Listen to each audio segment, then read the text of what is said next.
Welcome back to Oh Canada, Canada, a podcast where we are recapping the Historical Canada Heritage Minutes one episode at a time. My name is Jerry, and I am joined, as always, with Kim. Hello. Hey, Kim. Hi. How are you? How are you doing? Great. I'm enjoying I don't care. summer. It's Pride season. I know I didn't need to, but I did it with the app and with my mouth at the same time. Very apt. It's a great app to toot your horn with, I suppose. Yep.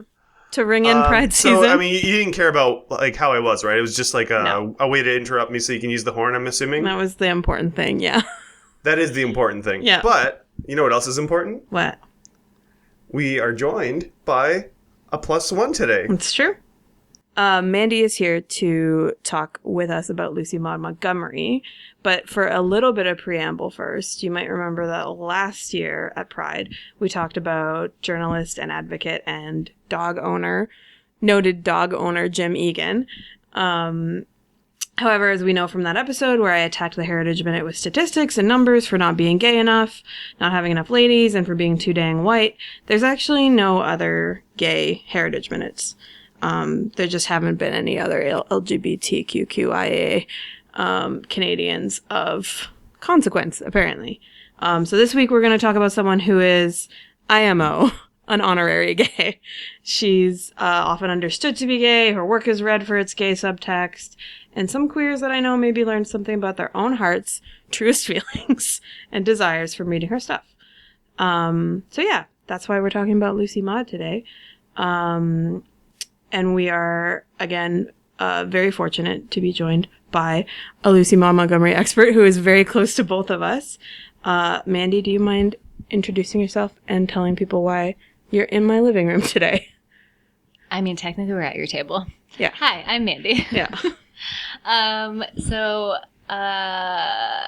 I'm in a living room because sometimes I'm mainly living here. Yeah. But also, I know an unreasonable number of things about Lucy Maud and then also Anne of Green Gables by extension. Mm-hmm, mm-hmm. I'm very committed to my love for Anne and have been since I was about 10. Mm-hmm. I own 25 copies of the book. I have a tattoo of the original 1908 cover artwork on my shoulder, and PEI is one of my favorite places. I'm a big gay dork. It's perfect. You're not going to believe this. What? But I also have the 1908 cover artwork on my shoulder. I would die, Jerry. And have we not had a professional photo shoot? Oh my god. Can that be like our gang tattoo? It would be pretty good. Nothing is Into more. that. Nothing will get you more friends, TBH. Exactly. My parents were just in PEI. They traveled the East Coast. Oh, it's so They were beautiful. living the retired life and just traveling in their travel van. And they loved PEI. They said it was beautiful. Blessed. It is. Truly blessed. And you didn't mention in there, but you also studied Lucy Maud Montgomery and did. Anne in school. Yes, I happened to be in university in 2008 when it was the 100th anniversary of Anne of Green Gables, so I had the opportunity to plan an event around the anniversary and present a paper that I wrote. And I met her great-granddaughter. That's amazing. What? It was Yeah. the highlight of my life. That's really cool. What Yeah. was the event like? Like what kind of an event? It was really cool. It Like was a conference? Yeah, it was like a conference. We had people from like England and Germany and all over Canada and the States, and everyone presented kind of a different part of their relationship with the book. And we had like displays of fashion from the time, and it was like very, very cool. That's awesome. Yeah. You are a bona fide expert. Yes, I got school credit for it. Literally. Yes. Not just figuratively. That's cool. I'm just kind of sitting here used to being an amateur historian-ish kind of person, and Yes, well, you're accompanied by royalty, which is me. That's the opposite of an amateur. damn, all right. Cool. Fine. Awesome. So yeah, this is one of the newer Heritage Minutes. Yep. I think it just came out last year on International Women's Day, actually. Mm-hmm. March 8th, which is International Women's Day. That's what that is. Yeah. He sure is. Nailed it. You said it twice, so now everyone knows for sure. I find it very important to repeat statements and facts. So it really gets into people's memory lobes, Noodles. which are very real. Which are very real things. Yeah. Places in the brain. Do you want to talk about who is responsible for this one? Sure. Again, you make it sound like they did something wrong. Responsible can be good or bad. Yeah, I'm responsible good. for myself, and that's important and good. Yeah. Well, fortunately, I think these are one of the... Again, I think with the newer Heritage Minutes, they are doing a much better job than in the past. So I think responsible is good in this context. And so this Heritage Minute was directed by Stephen Dunn, which you noticed and pointed out that it was the same person who directed the Jim Egan Heritage Minute. Yeah. He's a filmmaker from Newfoundland. And he does a lot of, like, queer and queer adjacent things. And Heritage Minutes. Yeah. Apparently. Yep. Yeah. So it was written by Lucy Maud Montgomery. I assume that's because of the use of her journal. Yeah, that's right. So it was co-written by Stephen Dunn and Davida Aronovich. Mm-hmm. And Lucy Maud Montgomery was played by Megan Greeley. Anne was played by Nadia Tonin. The narrator was the Right Honorable Adrian Clarkson. Former Governor General. And yeah, that's it. It's just a 2-person cast. Yeah. Very well done. It is very well I loved the minute. Me too. I think maybe after we do the recap and we watch it, maybe we can like just sort of react in general. But I really love this one too. I love it with my entire heart. Yeah. My whole being. And I was going to say, I think this is probably the only Heritage Minute where the writer is the person that it's about. Yeah. And I think that adds a lot actually. But yeah, we can gush about it after you paint us a word tapestry. A tapestry, all right. A tapestry of words is what I want. I'll try that. I'll try to do that. Woo me with your adjectives. Let me look up what adjective means. Let me just Google adjective real quick here. Yep. Very. And. No. No. All right, let's get on to the minute. Yeah. All right. Our Lucy Maud Montgomery minute begins with a very stoic Lucy standing on a cliff's edge at dusk looking out into the ocean. A subtle and calm piano plays as Lucy narrates a few of the things she likes. Open fires, moonlit nights, chatty written letters, rainy days and daydreaming. And she describes her love for PEI and its rubies, emeralds, and sapphires. However, the tone shifts as Montgomery tells us about her darker days, speaking of her depression and how it takes over her sometimes. She speaks about how they say women shouldn't be writers. We see manuscripts of Montgomery's writings alongside rejection letters and a sullen, disheartened Lucy. However, Lucy ain't about that and finds resolve. A young girl who portrays Anne of Green Gables is seen playing at the shores of beautiful PEI at the red sand beaches and rock formations as Lucy speaks of the passion she has for her character Anne. How she's put so much of herself into Anne and how real she truly is and that her dreams can't be contained. And how she wants to see her dream realized, her works to be published. The one and only Adrian Clarkson narrates at the end of the minute as she tells us that Lucy Maud Montgomery battled depression, rejection, and sexism to publish her 19 novels in addition to Anne of Green Gables. I remember when this minute came out, the first thought that came to my head is, I gotta tell Mandy, and Mandy has to be on this minute. No question. Yeah. It's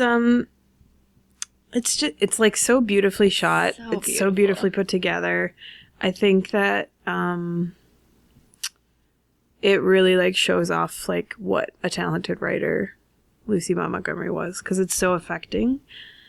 And yeah, I don't know. It's a really, really good one, and it's so PEI too. So PEI. Yeah, it very much roots her there right now. Yeah, it very much like roots her to PEI in a really clear way. Yeah, the cinematography is amazing. Yeah. The production is incredible. Yeah. It's very quiet and peaceful. Yeah.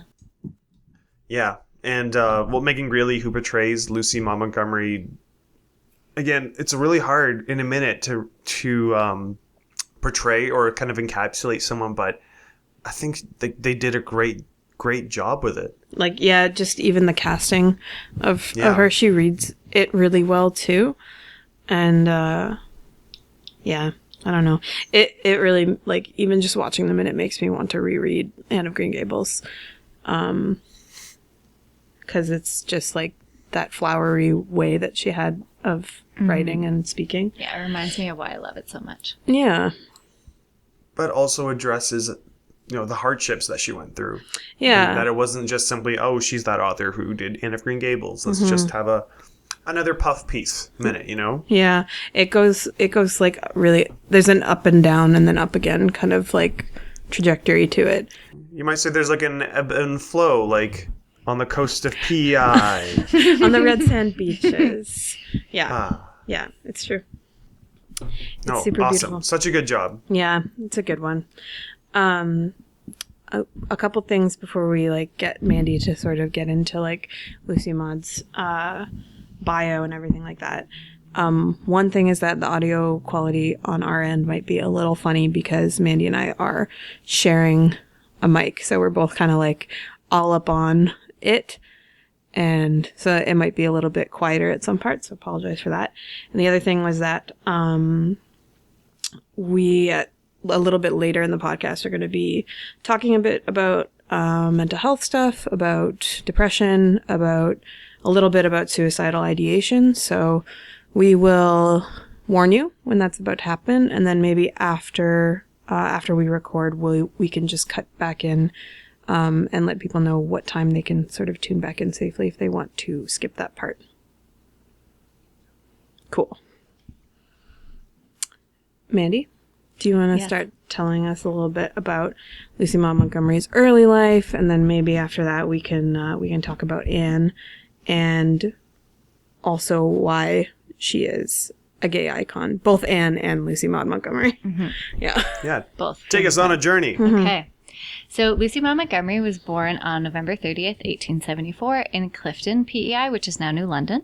Mm-hmm. Her mother died of tuberculosis just 2 years later, and Lucy Maud ended up with her maternal grandparents in Cavendish. And she says, I spent my childhood and girlhood in an old-fashioned Cavendish farmhouse surrounded by apple orchards. Which is already, like, right off the bat, this is already very Anne. Yeah, this is like, you can kind of already see the autobiographical elements to it. Like, eliminate one of the parents. Yeah. Wait, what? And, like, put her in an apple orchard. Perfect. Yeah. Lucy Maud was one of Canada's earliest successful freelance writers. She published her first poem in the Charlottetown Patriot in 1890 at the age of 16. No big deal. I was not doing that at the age of 16. I was a fucking idiot when I was 16. Not doing anything important. Miserable. What was I doing when I was 16? Weren't you in a band? Who knows? Oh, yes. One of the best local legends of North Bay, one might say. Oh my God. Pause everything. I think we should talk about Okay, bye, Jerry. From 1893. Just kidding. I'll mute my mic and I'll talk to my cats about it. Do that. From 1893 to 1894, Lucy Maud went to Prince of Wales College in Charlottetown to earn her teaching certificate and license. She had another poem published in the Ladies' World Journal. No big deal. She then went on to teach in Bideford, PEI, and attended Dalhousie University in Halifax to take an English literature program. Amazing. She taught for a year in Belmont, PEI from 1896 to 97. Sadly, her grandfather died in March of 1898, so Lucy Maud returned to Cavendish to live with her grandmother. This is, there's more of this to come, but girlfriend moved around a lot. Moved around like a lot. She's like in a different place almost every year or every 2 years. And suffered some loss. Yeah, no kidding. This is before cars or bridges to PEI, I think. Or before this. There was definitely no Confederation Bridge. There was no bridge. You would have had to take a ferry. So from September 1901 to June 1902, she worked at the Daily Echo in Halifax, another move, and began writing Anne of Green Gables. In 1906, she became secretly engaged to Reverend Ewan MacDonald. What? Can you say more about this at all? Why was it a secret engagement? I don't know. She had is it because he's a reverend? Was he not supposed to marry? No, that wasn't like an issue. She had like a lot of proposals that she had already rejected at this point. Oh my God. Of course she did, because she's brilliant and beautiful. Yeah, obviously. I think she kept it secret partly because of her grandmother. Like, she seemed to have kind of, like, kept a lot to herself and lived, like, a certain type of life because of her grandmother. And then that kind of changed after her grandmother passed away. So that could be it. For a very private person, she sure has a lot of published journals, which we can talk about. Certainly does. We can definitely talk about why that is. Yeah. In 1908, Anne of Green Gables was published. Insert foghorn or whatever that thing is called. Oh my god, I don't have it ready. Mandy, you have to give me more notice than this if you want the air horn. Thank you, Jerry. Followed by Anne of Avonlea in 1909, Kilmeny of the Orchard in 1910, and The Story Girl in 1911. So those are all the Anne series, is that right? Story Girl is not. The other two are. Okay. Yeah. The Story Girl is completely separate. Perfect. Thank you. Not so appropriate for what I'm about to say. Oh, shit. So fuck. In 1911, her grandmother died, who she had been caring for. And so she moved to Leaskdale, Ontario with her new husband, Reverend Hugh MacDonald, who she was secretly engaged to. That's a move and a half. That is where we went. That's where we went. Do you want me to tell that story now? Sure. That makes sense. Go for it. Okay, so Mandy and I have actually been to this house where where Lucy Maud and the good Reverend lived, which is now the area is called Uxbridge. Mandy and I were driving from Sarnia to Toronto. We decided not to take the 400. We took like a back road instead because it was more fun. And Mandy is, you may not know from just her like meek and sweet voice, but she's like a very intense driver, a very fiercely competent and intense and accomplished, has done many stunts. She has a persona that we won't exactly disclose, but it's an alternate kind of an alter ego version of Mandy. Yeah, who comes out when she's driving, and it's a little Fast and the Furious. Yeah, Too Fast, Too Furious. Too Fast, Too Furious.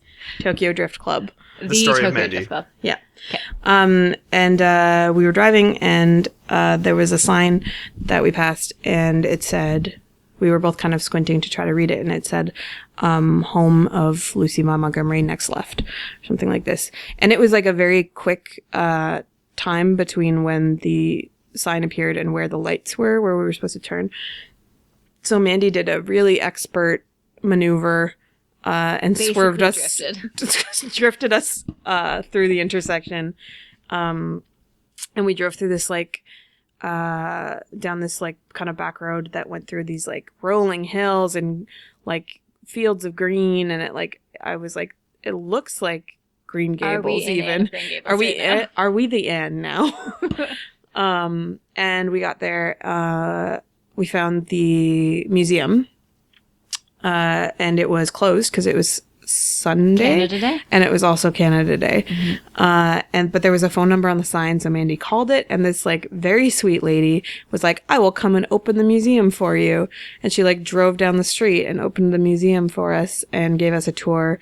And then we got to the gift shop and we were like, okay, well, we gotta spend all the money. We gotta buy a bunch of stuff now because this lady just did this specifically for us. And so there was a museum that was in a church, and then there was also across the street the actual house that she and the Reverend lived in, all preserved sort of to how it was at the time. It was super creepy. I was very creeped out. I loved it.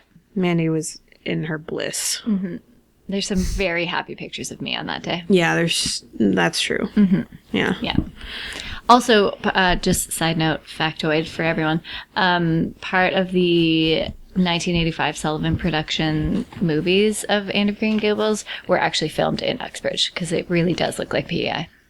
Yeah. So it looked like Green Gables because it is Green Gables, kind of. Basically. Yeah. Okay, so moving on with her life. Yeah. So in 1923, she was the first Canadian woman to be made a Fellow of the Royal Society of Arts in Great Britain. The same year, she published Emily of New Moon, followed by Emily Climbs in 1925. These are separate from the Anne universe. Separate from the Anne series, yes. Right. Mm-hmm. Okay. But part of the multiverse, one might say. Part of the Montgomery multiverse, yes. The Gables cinematic universe.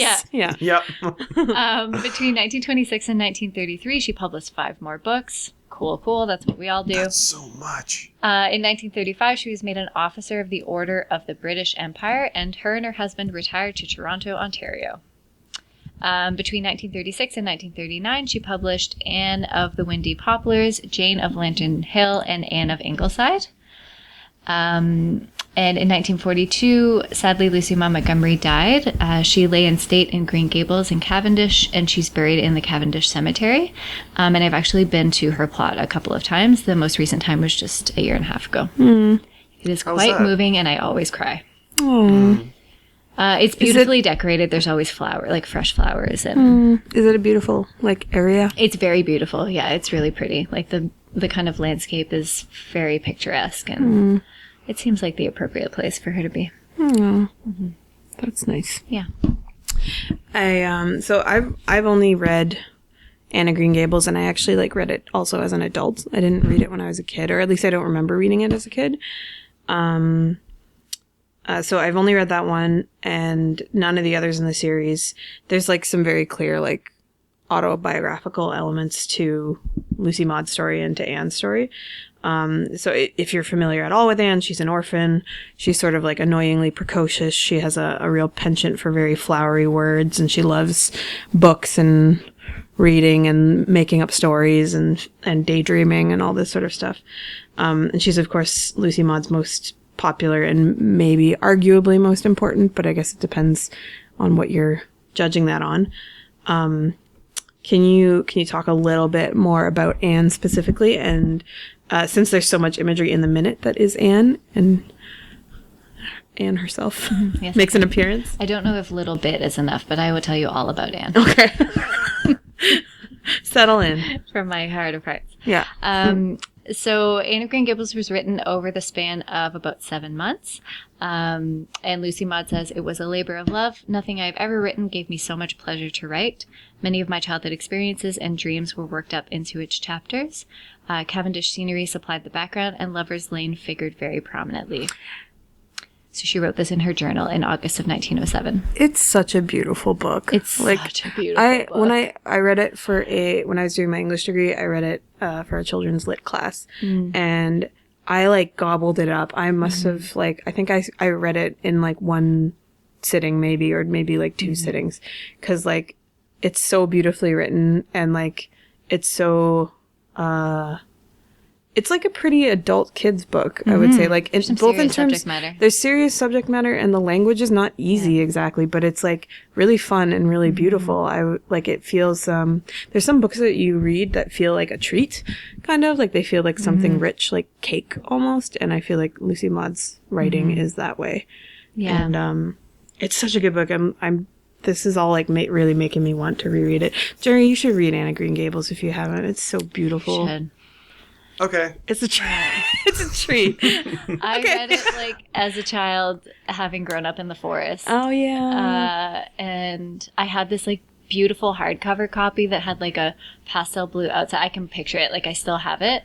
And it just seemed and I also got bullied, and I didn't really fit in, so it seemed to just be a story about where I was and what I was experiencing. So it was rejected repeatedly until Elsie Page and Company accepted it. After so much rejection, she gave in to all of their requests. All of their editorial. All of their everything they ever asked her for, afraid that it wouldn't end up being published if she didn't. That's sad. Yeah, super sad. Lucy Maud did not expect Anne of Green Gables to have the success that it did. It's now sold at least 50 million copies, and it's been translated into dozens of languages.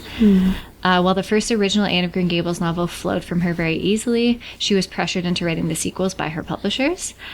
She has said in her journals that she wanted to leave Anne in her girlhood as she was created. It sucks. And you've read the other ones, right? I haven't read all of them. No, because they just, I don't know. Anne of Green Gables really resonated with me. I've watched all the movies, which go over the content of the other books, but I haven't read all of them. I was going to say that especially for Anne the first Anne is so it's so dripping with sincerity. It's so clear. It's clear in reading it that she loved writing it, that I feel if she was forced to write the rest of them, you would be able to tell right away. I would imagine so. Yeah. That's disappointing. Yeah. So when the sequel Anne of Avonlea was released, she feared that it would be successful and they would want more. The idea makes me sick, she said, of writing Anne through her college years. So sad. So she really did struggle with that. Yeah. She continued to write the Anne series at her publisher's request, Anne of the Island, Anne's House of Dreams, Rainbow Valley, and Rilla of Ingleside. By the end of writing 6 works of fiction about Anne, she was no longer inspired by the character she had created. Yet, in 1936, she wrote Anne of Windy Poplars, followed by Anne of Ingleside in 1938, and both of these actually fit in between the 6 novels she had already written. And again, she only wrote those at the request of her publisher. So from what you know, was it a sort of thing where like they didn't want to publish anything else that she wrote? They just wanted more Anne? Do you think it was that sort of a thing? They did publish other of her works, but I think Anne just like blew up and was so successful that they got greedy about it, and that's what they wanted to focus on. Yeah. Because she wasn't... She had a lot of other content. Yeah, and she wasn't like trapped in any kind of legal situation where she had to write more, was she? She did have she fought with Elsie Page and Company about her contracts because she never got as much money as she should have. So there was like kind of a constant lifelong battle with them. That sucks. Yeah. So what I'm understanding here is that once again, capitalism is the problem. Yep. Yeah. As usual. Exactly. Got it. Yep. Yeah. You're right. It's usually one of two, isn't it? It's either colonialism and capitalism, and if you really think about it, they're super the same. Yeah. Yeah. Mm-hmm. Very intertwined. I need something that's like a reverse air horn. Yeah. For when we talk about colonialism and capitalism. Womp What's the womp. opposite? Oh yeah, a womp womp sound. Yeah, if you can just download that app, that'll be great, and we'll work that into post. I mean, I could just put that into post-production, but it's just not the same. Yeah. It's got to have that live energy to it. Yeah. Yeah. But that's really unfortunate and sad when you have something like a character and universe that you've built up, and that fun and joy and inspiration that you had in it gets kind of exploited in a way, and kind of the fun of it's just drained out of you. You can kind of see, like, even just from having this much information, why Lucy Maud Montgomery might struggle with, like, depression and with... Like, in addition to, like, there were clearly environmental factors. Mm-hmm. Whether or not she was, like, clinically depressed or whatever you want to call it, or whatever they would have called it at the time, there's clearly, like, this would be devastating to have to do all the time. Mm-hmm. Like, she said it made her sick to have to do it. So you can kind of see where the link to depression comes in. Mm-hmm. Mm-hmm. Yeah, and a good chunk of that Heritage Minute focuses on her mental health, and this is also partly I think where we can like start to make a connection to her possible queerness. Mm-hmm. Do you want to talk about? Oh, do I ever? Her lady loves, her love for ladies. Oh God. So yeah, seriously. Yeah, sorry, that's my cat again. Perfect timing. Yeah. A lot of things, a lot of thoughts and feelings about Lucy Maud Montgomery. Yeah. So Lucy Maud had very close relationships with many women in her life, and seemed to really treasure all of their time together more than with anyone else, as you can see with Anne and Diana in the Anne of Green Gables books. Bosom friends. Bosom friends. Is that what they call Kindred spirits. Kindred spirits, that's what they say. Things, yeah. Yeah. She kept detailed descriptions and mementos of their time together. So Adorable. I actually have a copy of one of her scrapbooks, which kind of helped me do some research for this. And it's just like, there's so many ladies in it. So many ladies. All ladies. Ladies all the way down. Yeah. So as an example of that, so she has like birch bark in her scrapbook that commemorated a golden outing in Lover's Lane with friend and teacher Selena Robinson. Total just friend. It's so fine. Basically her scrapbooks at Lover's Lane. Yeah, exactly. Women, flowers, horoscopes, and cats. That is literally queer culture. Yeah, that's what makes up her scrapbook. All of that stuff. She's a pioneer. Yeah, exactly. Ahead of her time. Yeah. So Anne and Diana's relationship has often been seen as more than a friendship, and many academics have written about this. She also never really seemed to have much patience or time for the men in her life, except for her. She had two lifelong, except for Jerry. Among us, right? Except for Jerry, yeah. She did have two lifelong pen pals, G.B. Macmillan and Ephraim Weber. But she spent a great deal of time and thoughtfulness on the women in her life, and she, as I said before, refused many proposals by many different men. She had a close relationship with teacher Nora Lafergie in Cavendish. She was also... Right, so they were teachers together, and they lived together for 6 months at the McNeil homestead, and they kept a shared secret diary. Oh my God. I can't. This is amazing. This is incredible. Kim, why don't we have a shared secret diary? I know, we should. Fuck, we can mail it back and forth. Oh, All right. Yeah. Okay, let's blow this thing up. We're All right, doing 3 of us. Shared secret Shared diary. diary. It'll come with a lock and everything. Oh my God. It'll be pink and fuzzy. Yeah. And the key to it is in a locket Our around all of our necks. Oh my Not at the same God. time, but we Yeah. each have a copy. Like one of those Each have a best friend copy. bracelet or necklaces where you break them and it says best friend. Yeah, okay. I love this idea. I'm so glad she's like inspiring us. Continuing to inspire. Always and forever. Mm-hmm. So Laura Pritchard Agnew was another kindred spirit of Lucy Maud's from her How time many in kindred spirits Saskatchewan. can one So person many. have? As many as it takes, I guess. Although, very interestingly, so in the 1930s, she was desired by a young woman named Isabel, who visited, sent gifts, and wrote love letters in which she pleaded to be allowed to kiss her. So Isabel says to Lucy Maud in one of these letters, "You're the dearest thing in all the world to me. I'll die without you." Yikes. So the author, so Lucy Maud actually reacted with revulsion, saying Isabel's desire nauseates me past all telling and was the horrible craving and curse of the lesbian. Double yikes. Yeah. So this very public rejection of homosexuality may have been for show. It does seem that she could have been struggling with being gay in her personal life, which may have been one of the reasons behind her mental health struggles. For sure. She definitely lived at a time when being gay would not have been widely accepted, and she already struggled with sexism within her industry, so Yeah. I mean, wouldn't have helped. yeah. In the 1930s, she would have been married already, right? Yes. Yeah. I mean, if she was somebody who turned down proposals for a long time and was spending most of her time with women, then it probably wasn't super safe for her to not react strongly to something like this. For sure, yeah. And like it's sad and it sucks when like she felt like she had to like sort of attack this person who was like maybe directing too much affectionate attention Too towards much her. attention. Yeah. But yeah, I mean it can definitely wear on your mental health to not be able to just sort of like be who you are. Yeah. So Coupled with kind of the exploitive nature of her, like between her and her publisher, yeah. and that constant stress and strain. Yeah. Not a great time. No. So this is the real highlight. So she had a cousin that she called Freed. Her full name, I think, is Frederica Campbell. So Rilla of Ingleside was actually dedicated to her cousin Freed after she died unexpectedly in 1919. After she passed away, Lucy Maud said, "She took away with her the laughter of life for me." So they were very close. In her journals, Lucy Maud often refers to their time together as being so good for her. She says, "I've been living on the memory and taste of it ever since." So she took a picture of Freed in a gathering of birch trees that remained one of her favorite photographs for her whole life.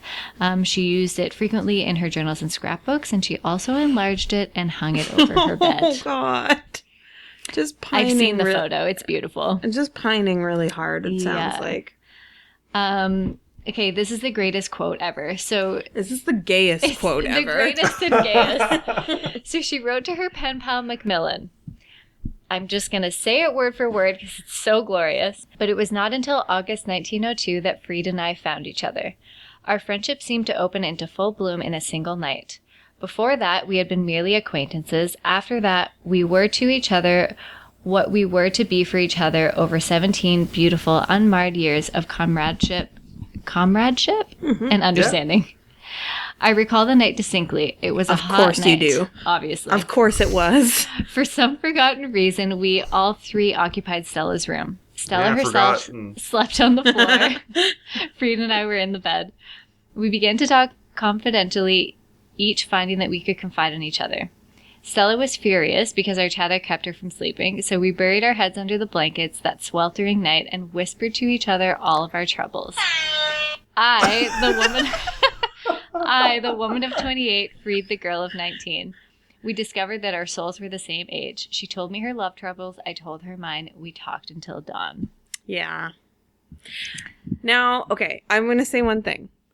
And that is that, like, I feel like we're, like, this, we could be read that we are, like, sort of, like, shooting down the possibility that this was a platonic and, like, a platonic love, a friendship love.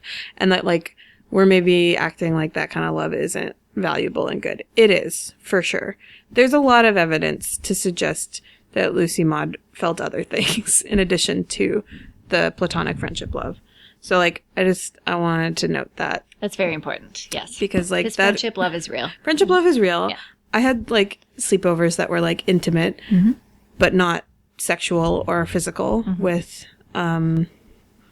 like, yeah, actual gal pals, Actual gal pals. not like girlfriends. Yeah. So, like, that is a thing that is possible. It's not that we're saying that that's not possible or that any kind of, like, these sorts of things need to be gay. This is very gay, though. It's very gay. Yeah. That said, this is that. A few more things about this relationship. On a postcard from Freed to Lucy Maud, Freed says, I dwell in McDonald halls, but the sweetest thought is that you love me still the same. Come on! I mean... Lucy Maud said at one point, Freed and I worked together in beautiful Concord, and at last I have the home I had dreamed of having. Oh. And so, sadly, after Freed's death in 1919, Lucy Maud wrote 19 pages in her journal, every detail she could remember of her life and their time together. So it was, like, super devastating. Yeah. Yeah. I mean, that would be a very good way of not dealing with the loss and to just sort of, like, immerse yourself in memories for forever and ever, as long as you can. Yeah. Really, like, try to remember every detail of a thing. Also a very good segue into talking about Lucy Maud's mental health struggles.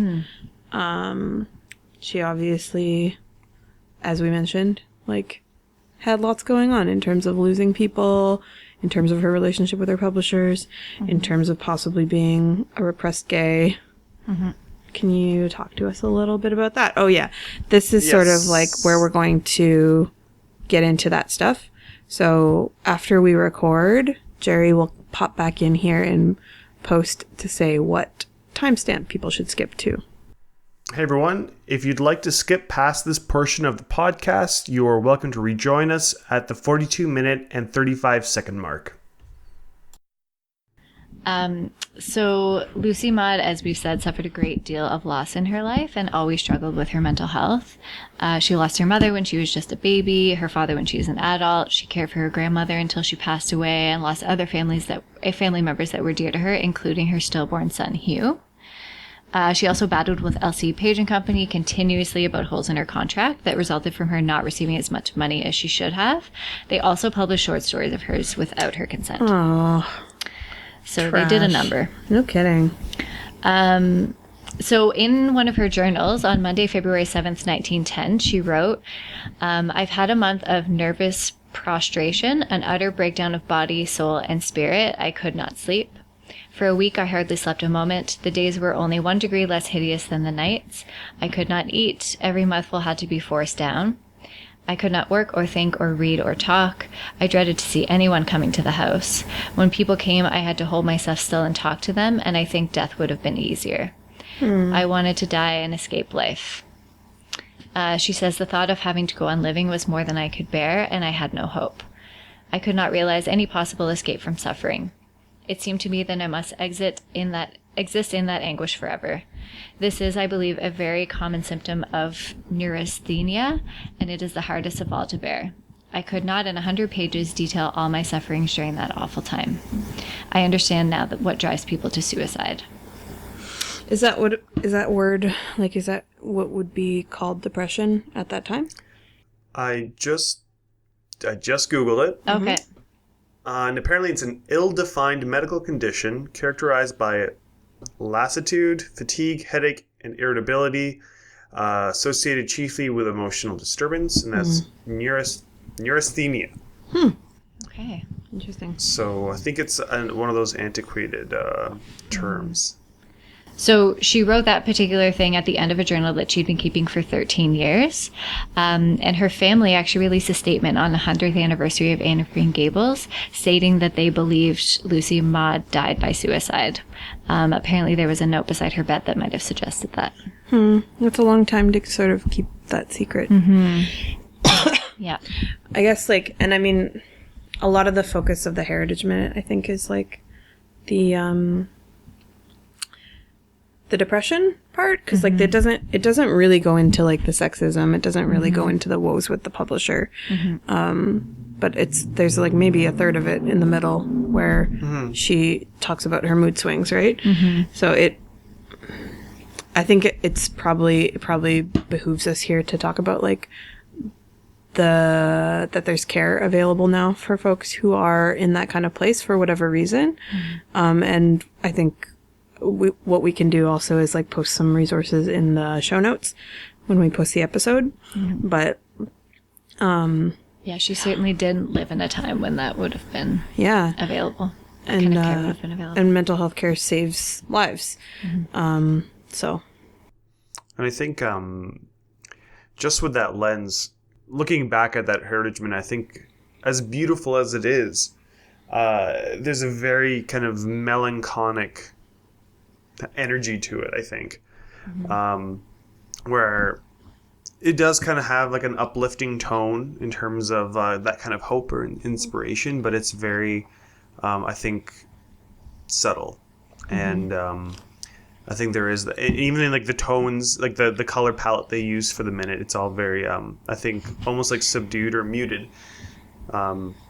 Maybe with that in mind, where, you know, she did have this like troubled life in a sense, and this like cloud hanging over her. Yeah, I feel like it also makes sense that the Heritage Minute, like PEI, is so prominently and beautifully displayed in it, and because I really think that like her home in Cavendish and just like all of Prince Edward Island was like a source of comfort for her. Like whenever she writes about it or talks about it, it was always like a place that she loved with her entire being. That's good.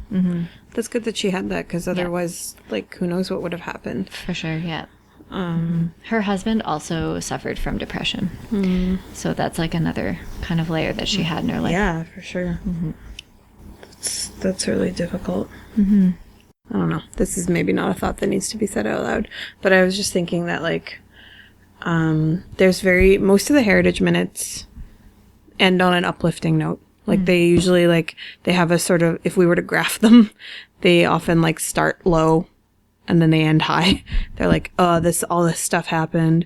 That was really, really bad. And then, like, so-and-so came in and fixed it. And, like, that's the end of the Heritage Minute. This one has, like, more of it starts high, it goes down, it dips down low, and then it comes out high again towards the top, as if to say, like, everything worked out fine. Which is, like, a common thing that the Heritage Minutes do. And it didn't. With the exception of, like, I was trying to think of this, like, of what other ones are sort of like this. But especially among the newer ones, I was just thinking, like, the Channy Wenjack one, which is the one about residential schools, is the only one that doesn't save you at any point from feeling bad. No. And that's a good thing, I think. But it's kind of too bad a little bit that that we don't get to be allowed to sort of sit in the uncomfortable feelings of, like, yes, like, this person struggled with a lot of darkness and was very, very frank and vulnerable about it in her journals and stuff like that. Which, like, there's so many of them published, a bajillion of them, and books and letters. On that note, so Kim was asking me earlier how it was, or why it was, that all of her journals were published. And I actually didn't know the answer, so I looked it up. And so her journals were actually willed to her son, and he, it seems like really struggled about what to do with them, because he kept them private until 2 years before he died, and then they became the property of the University of Guelph, and then shortly thereafter were all published. So that's how they became, because you can buy, there's various volumes of her selected journals that you can buy and read. Yeah, it feels kind of like, it feels strange that you can do that a little bit. Like, it's good because she is private. It's super private and intimate, and she is like such a good writer. So like even her journals are great to read. Detail, yeah. But it's like she didn't consent, I guess, really. Like, she willed them to her son to trust him. And she did say, like, she trusted him to do whatever he felt was right in terms of publishing them or not. Yeah, I guess so. She did kind of consent, but it's just like, it feels like, especially because she was so prolific, like, she wrote so much. Like, what did it say? It was like 2 million words or something like that? Yeah, it was some ridiculous number of words. Yeah. Like, she's like exposed. She's so exposed. Every bit of her life is like just exposed like a nerve. It's but then again, that also lets us have conversations about her mental health and how she struggled and why she struggled, and queerness. Like gives us the queerness and like gives us more of a realistic lens. Because if you kind of looked at her life through the lens of like Anne of Green Gables as a kind of autobiographical thing, then you would just think everything was great and happy limited. And beautiful and yeah. Whereas it goes a little bit further than that. That's true. Mandy. Yes. I don't think we asked you. How'd you get into Lucy Maud Montgomery and Anne of Green Gables? So like I mentioned before, I had this beautiful hardcover edition of Anne of Green Gables that I think I got when I was about 10. Read it about 100 times. And then like shortly thereafter, I got all of the movies on VHS. Do you feel like it grabbed you because of where you lived and how you grew up in the forest? Yeah, so I grew up in the forest, and the descriptions of nature that Lucy Maud includes in all of her books are very beautiful and like really resonated with me and kind of where I was at. And I think I really just, it kind of spoke to me just in terms of Anne not really fitting in anywhere, not really knowing where she belonged or what she was meant to do, because I was bullied, and I also felt that way. I felt like I didn't really belong with any group of people or in any particular place. So yeah, that's where my love of Anne started. I watched the movies all the time I wore out the VHSs, and then replaced them with DVD copies when they became available. And I still watch the movie from time to time. And at what point did you find out about Lucy Maud's love of cats? Cats the creatures, not Cats the musical. Yes. Cats. I think we'll talk about that trailer after. Later. When I started doing more research, when I was looking into Anne of Green Gables through like an academic lens, that's when I started reading her journals and stuff, and that's when I found out about her love of cats and how passionate she was about them. So a few things she said. How dreadful it would be. Do you want to just say quickly why you feel like this is an important thing to include? I just think the whole queer culture thing. Part of it is loving cats. Yeah, like her. I mean, and that's not like I don't want to stereotype anyone or offend anyone, but I just think the fact that her scrapbooks are full of cats, women, horoscopes, and flowers. Yeah. We also need to talk about your cat experience in Anne of Green Gables. Oh, yes. Yeah, there's a connection there. There's a connection there. I'm now picturing, like, if Lucy Maud Montgomery lived today, she would have a great time. Like, between those interests of flowers, cats, horoscopes, and women, like, I'm just imagining her covered in tattoos. Oh, my God. With her little spectacles on her nose. Yes. I'm going to draw this. I'm pretty sure you're just describing Mandy at this point. That is Mandy. Oh, my God. I am Lucy Maud. Holy shit.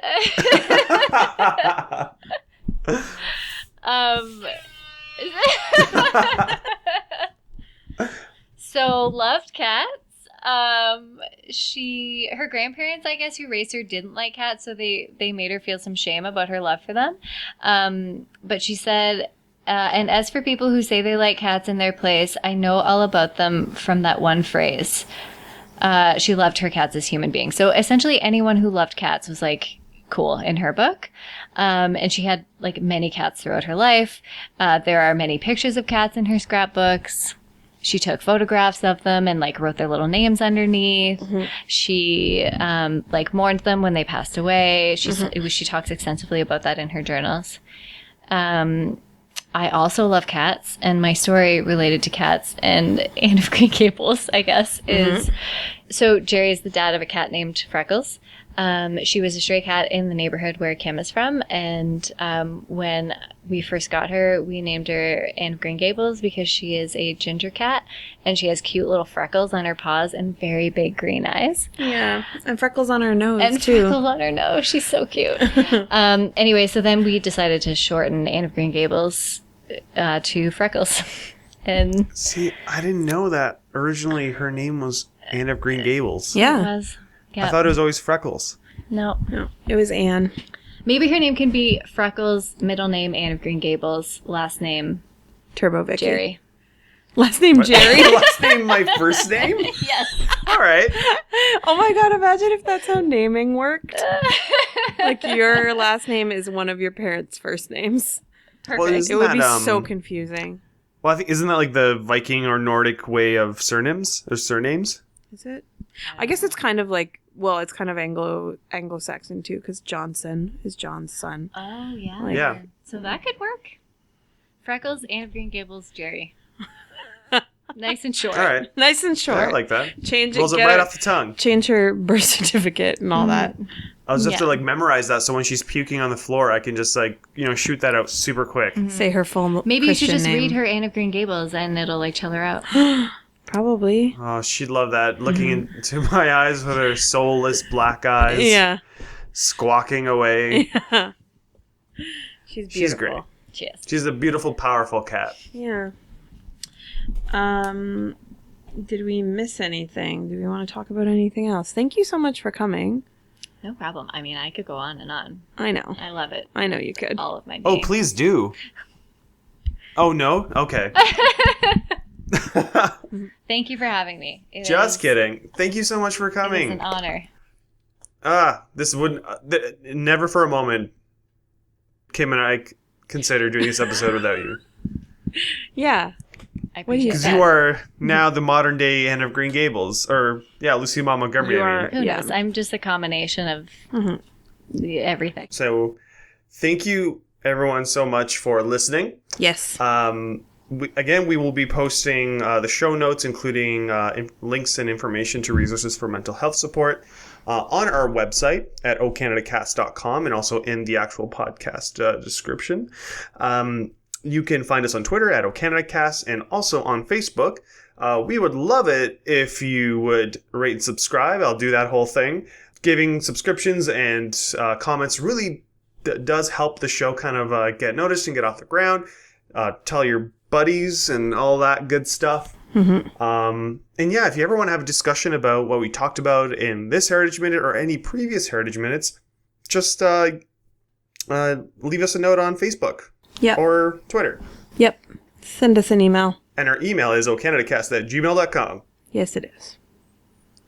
Awesome. Can you play us out with some air horns? Oh my god. Thank you so much for asking. My Anne of Green Gables is the best.